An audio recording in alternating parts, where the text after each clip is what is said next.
Hello বন্ধুরা, আমার সামনে যে গেটটি দেখতে পারছেন আপনারা, এটা হচ্ছে রাশিয়ান গেট। রাশিয়া, এর ভিতরে রাশিয়ার এভরিথিং গেলে দেখতে পারবেন। আর বর্তমানে আমি অবস্থান করতেছি দুবাই গ্লোবাল ভিলেজের রাশিয়ান স্টলের মধ্যে। তো চলুন আমরা রাশিয়ার সংস্কৃতি, কালচার এবং এভরিথিং সব কিছু দেখানোর চেষ্টা করব।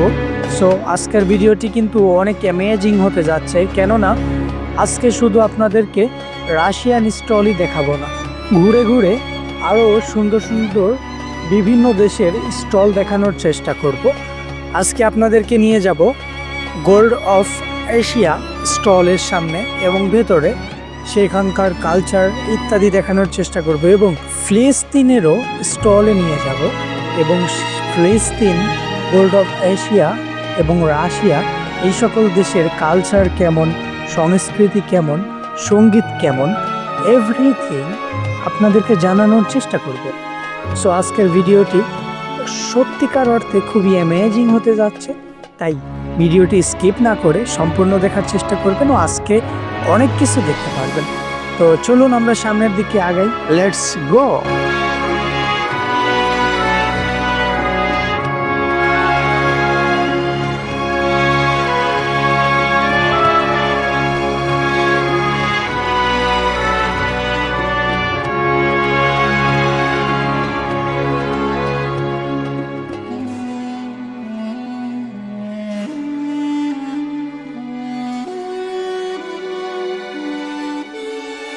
বন্ধুরা, আমরা ইতিমধ্যে ফিলিস্তিনের স্টলের মধ্যে ঢুকে পড়েছি।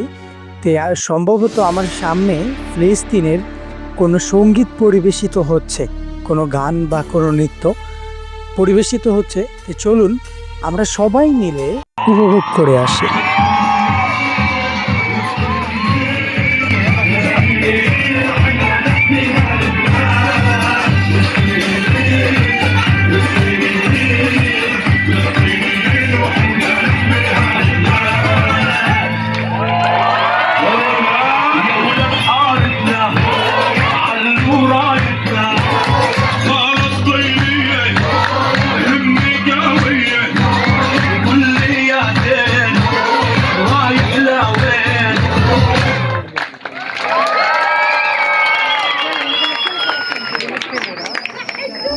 ফিলিস্তিনের গানটি, নৃত্যটি বুঝে ওঠার আগে শেষ হয়ে গেল। বিষয়টা মাথায় ঢুকতেছে না, আমাদের আসা লেট হয়েছে না সঙ্গীতটি এতটুকুই। তো যাই হোক, চলুন আমরা সামনের দিকে আগাই। এক জায়গায় স্থির থাকলে তো আর হবে না, তো এখানে তো প্রোগ্রাম শেষ হয়ে গেল। চলুন আমরা ঘুরে ঘুরে নতুন কোনো প্রোগ্রামের অনুসন্ধান করি এবং সামনের দিকে যাই, দেখি আরও কি কি পাওয়া যায়, কি কি দেখা যায়।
বন্ধুরা, আমার সামনে যে গেটটি দেখতে পাচ্ছেন এইটা হচ্ছে গোল্ড অফ এশিয়া গেট। তো এই স্টলের মধ্যে ঢুকলে আমরা গোল্ড অফ এশিয়া এই দেশের সংস্কৃতি এবং নৃত্য দেখতে পারবো, এভরিথিং, সকল পরিবেশ দেখতে পারবো। তো সম্ভবত এখানে নৃত্য পরিবেশিত হচ্ছে, নৃত্য, গান, সাংস্কৃতিক অনুষ্ঠান। তো চলুন আমরা সবাই মিলে গোল্ড অফ এশিয়া এই দেশের, এই সংস্কৃতির, এই দেশের মানুষের ভাষা, নৃত্য, সাংস্কৃতিক এভরিথিং দেখে আসি এবং সবাই মিলে উপভোগ করে আসি। চলুন।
বন্ধুরা, পরিবেশটা কিন্তু খুবই নিদারুণ ছিল, খুবই দারুণ ছিল। তো আমার কাছে পরিবেশটা কিন্তু খুবই ভালো লাগলো। এই ভিন্নভাষীদের সাংস্কৃতিক অনুষ্ঠান, তাদের গান এবং নৃত্যের যে অঙ্গভঙ্গি, এভরিথিং। তো আপনাদের কাছে কেমন লাগলো অবশ্যই তা কমেন্টে জানাবেন, জানাতে কিন্তু ভুলবেন না। তো চলুন আমরা সামনের দিকে আগাই। এখানে তো প্রোগ্রাম এখানেই সমাপ্ত ঘোষণা করে দিল তারা।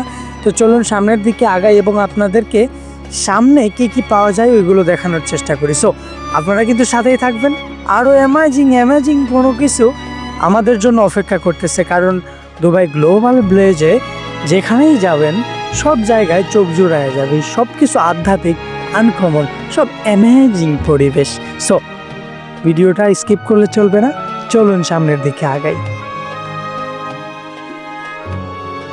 বন্ধুরা, আমার সামনে দেখুন এক ঝুটিওয়ালা কাকু বসে আছে কালো টি শার্ট পরে। তো ওই কাকুর হাতে একটা পেন্সিল এবং একটা পেজ আছে, সাদা খাতা। ওই কাকু কি করতেছে একটু বলেন তো। দেখেন এই যে লোগো, ফটো, আর্ট, এগুলো দেখেই অলরেডি আপনারা বুঝে গেছেন টি শার্টের পরে বা এভরিথিং কোনো কিছুর পরে এই কাকু কিন্তু সুন্দর সুন্দর ডিজাইন করে। দেখেন হুবহু ওই যে পাশে একটা ছেলে বসা আছে, দেখেন ওই ছেলের একদম হুবহু আর্ট করতেছে হাত দিয়ে, পেন্সিল দিয়ে, একদম ওই ছেলেটার মতোই একদম সেম। দেখেন পাশে একটা ছেলে বসা আছে, ওই ছেলের মতো সেম ফটো আর্ট করে দিচ্ছে।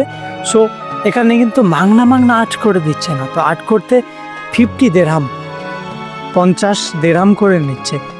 ইমারতের 50 দেরহাম, যা বাংলার 1500 টাকা প্লাস। এরকম একটা ফটো আপনাকে বানাই দিবে, আপনার থেকে 50 দেরহাম নেবে, যা বাংলার 1500 টাকার উপরে। দেখেন ওই যে বাবুটা বসে আছে, ওই বাবুটার কফি একদম সেম, অনেক সুন্দর হয়েছে। কিন্তু দেখেন মানুষের মানে কি আধ্যাত্মিক, একদম কি ট্যালেন্ট দেখছেন। একদম এই বেবির হুবহু ফটো হয়েছে, দেখছেন মানে কি সুন্দর, একদম মনে হচ্ছে যে আর্ট করা। আর এইখানে যত স্ট্যাচু, যত ফটো দেখছেন আপনারা, সব কিছু সকল ফটোই কিন্তু তার হাতে আর্ট করা, কোনো কিছু পেন্টিং ফটো না এখানে, বুঝছেন। কোনো কিছু কিন্তু পেন্টিং করা নাই যে এইরকমভাবে রোল দিয়ে রং তুলে দিয়ে এই কাকু, ঝুটিওয়ালা কাকু এগুলা এঁকেছে।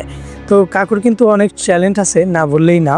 তো আপনাদের যাদের এরকম ফটো আঁকায় নেবেন, আর্ট করে নেবেন, বাধাই করে রাখবেন, তারা কিন্তু যারা দুবাইয়ের মধ্যে অবস্থান করতেছেন তারা কিন্তু গ্লোবাল ভিলেজে এই কাকুর কাছে আসতে পারেন, আমি সাজেস্ট করি।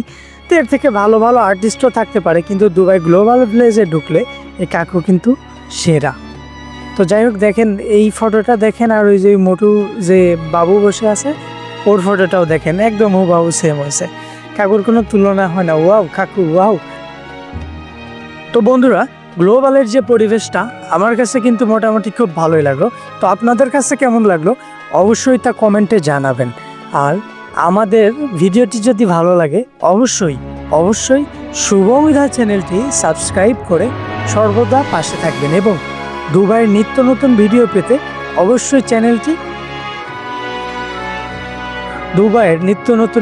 পেতে অবশ্যই শুভমিধা চ্যানেলের সাথেই থাকবেন। সবাই ভালো থাকবেন, সুস্থ থাকবেন। আল্লাহ হাফেজ।